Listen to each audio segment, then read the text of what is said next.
Friends, कैसे हैं आप लोग। उम्मीद करता हूं कि आप लोग अच्छे होंगे, स्वस्थ होंगे और ज़ोरदार तरीके से अपना पढ़ाई कर रहे होंगे और एग्ज़ाम का जो तैयारी है उसमें लग गए होंगे।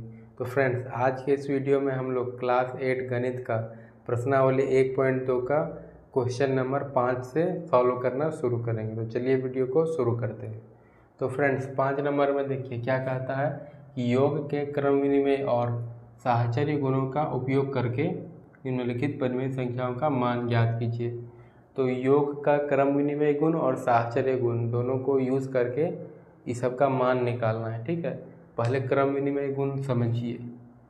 हम शॉर्ट में लिख देते हैं यहाँ पर, जैसे कि ठीक है, क्रम विनिमय इससे समझ जाइएगा। देखिए, तो a प्लस बी जो होता है वो बराबर होता है b प्लस a का, यही है क्रम विनिमय गुण। और साहचर्य गुण क्या होता है, उसमें हम लोग जोड़ा बना बना करके जोड़ते हैं, मतलब समूह बना बना करके कुछ ऐसे।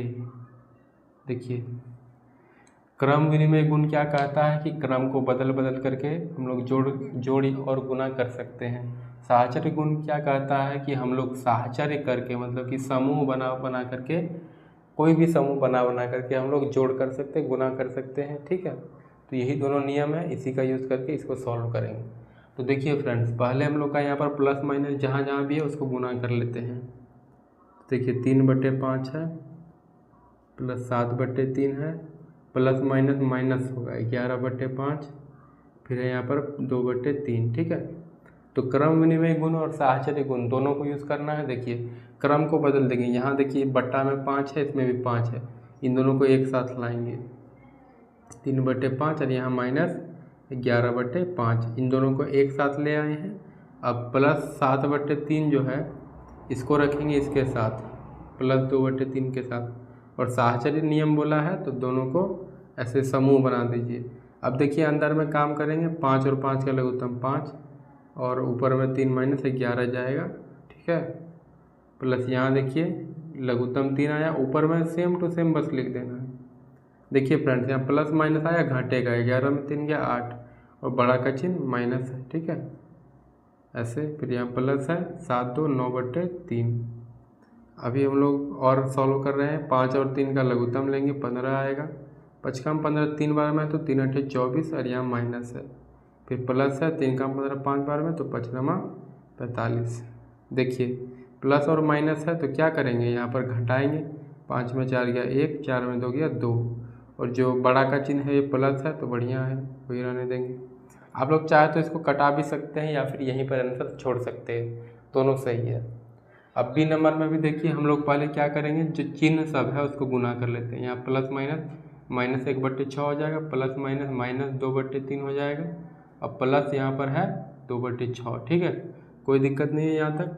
अब देखिए इन दोनों को एक साथ रख लेंगे और इन दोनों को एक साथ, तो 1/2 है, माइनस 2/3 रख लीजिए, और यहाँ माइनस 1/6 है, यहाँ प्लस 2/6 है। ठीक, ऐसे कर लेते हैं और समूह भी बना दीजिए ऐसे। तो साहचर्य नियम भी लग गया और क्रम को बदल दिए तो क्रम विनिमय भी लग गया।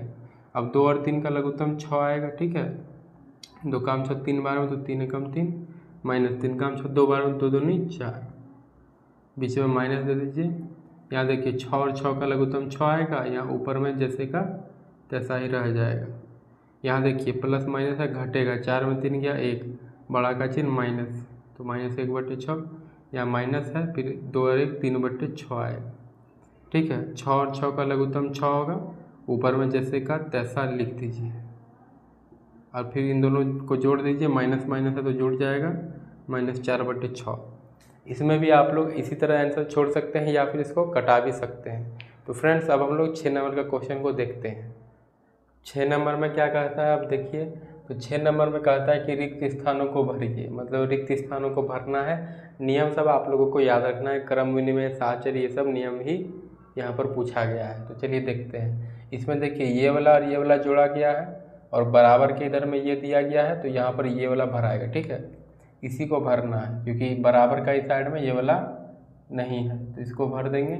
सेम चीज़ यहाँ पर है, देखिए दोनों साइड में इन दोनों को जोड़ा गया है, ये वाला दिया गया है, तो इसमें से ये वाला भराएगा यहाँ पर ऐसे। ठीक है, अब यहाँ देखिए साहचर्य गुण है। ठीक है, इसको ग्रुप में कर करके जोड़ा गया है। तो जो नहीं यहाँ पर दिख रहा है बराबर का इस साइड में जो चीज़ नहीं है उसी को यहाँ पर रखना है। तो देखिए यहाँ पर कौन सा नहीं है, ये वाला -3/7, तो इसी को यहाँ पर भर दीजिए। सिंपल है एकदम। अब इसको ध्यान से थोड़ा समझिए। देखिए बराबर का इस साइड में ये वाला नहीं है तो ये वाला यहाँ भरिए, ठीक है। अब बराबर का ये साइड में दायां साइड में ये वाला नहीं है माइनस वाला, तो माइनस वाला यहाँ पर भर दीजिए, ऐसे हुआ, ठीक है। ध्यान से देखिए, बराबर का जो बायां साइड था उसमें प्लस वाला नहीं था, प्लस वाला भरे। बराबर का दायां साइड में ये माइनस वाला नहीं था तो इसको यहाँ भरे, ठीक है। इस तरह से ये 6 नंबर समाप्त होता है। तो फ्रेंड्स अब आप लोग 7 नंबर का क्वेश्चन को देखिए। तो 7 नंबर जो पूरा है वो पूरा लैंग्वेज वाला क्वेश्चन है। इसमें लिखा हुआ है और आप लोगों से नियम सब के बारे में पूछा गया है, ठीक है। तो चलिए इसका आंसर जान लीजिए। देखिए क्या कहता है ए में कि वह कौन सी परिमेय संख्या है जिसका योज्य प्रतिलोम वह स्वयं है। आप लोग योज्य प्रतिलोम इसी प्रश्नावली का 1 नंबर में निकालना सीख गए हैं। योज्य प्रतिलोम क्या होता है, बस चिन्ह को बदलना होता है। तो ऐसा कौन सा परिमेय संख्या है जिसका योज्य प्रतिलोम वो खुद होगा, तो वो होगा 0, ठीक है। इसका आंसर यहाँ पर लिख देते हैं, 0 हो जाएगा, ठीक, याद रखिएगा।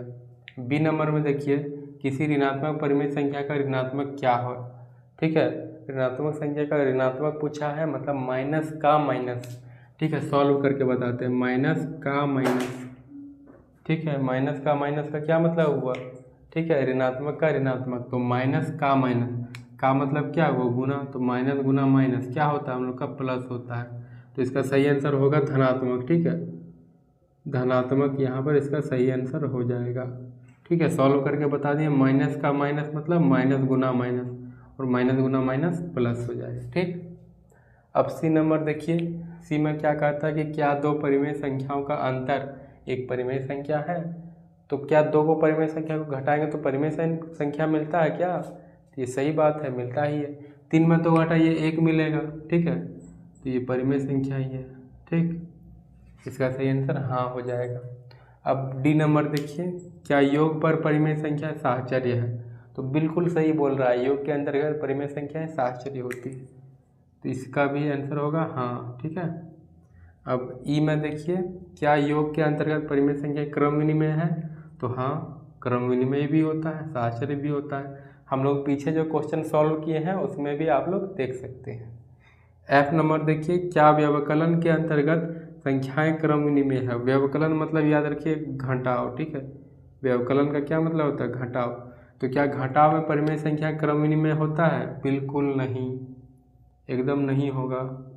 कैसे, देखिए अगर हम लोग 6 में 5 घटाते हैं तो हम लोग को 1 मिलेगा, और अगर हम लोग 5 में से 6 को घटाते हैं तो -1 मिलेगा, ठीक है।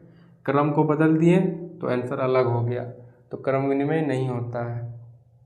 व्यवकलन के अंतर्गत परिमेय संख्या साहचर्य है, ये भी गलत है, इसमें भी आंसर होगा नहीं, ठीक है। साहचर्य भी नहीं होता है और क्रम विनिमय भी नहीं होता है। एच नंबर देखिए, वह कौन सी परिमेय संख्या है जो अपने ऋणात्मक के समान होती है, मतलब कि उसका जो ऋणात्मक होगा वो सेम होगा। तो ये जो ए नंबर है ना, इसी के जैसा ये सेम क्वेश्चन है एच नंबर, वही क्वेश्चन है सेम टू सेम, थोड़ा पूछने का तरीका अलग है।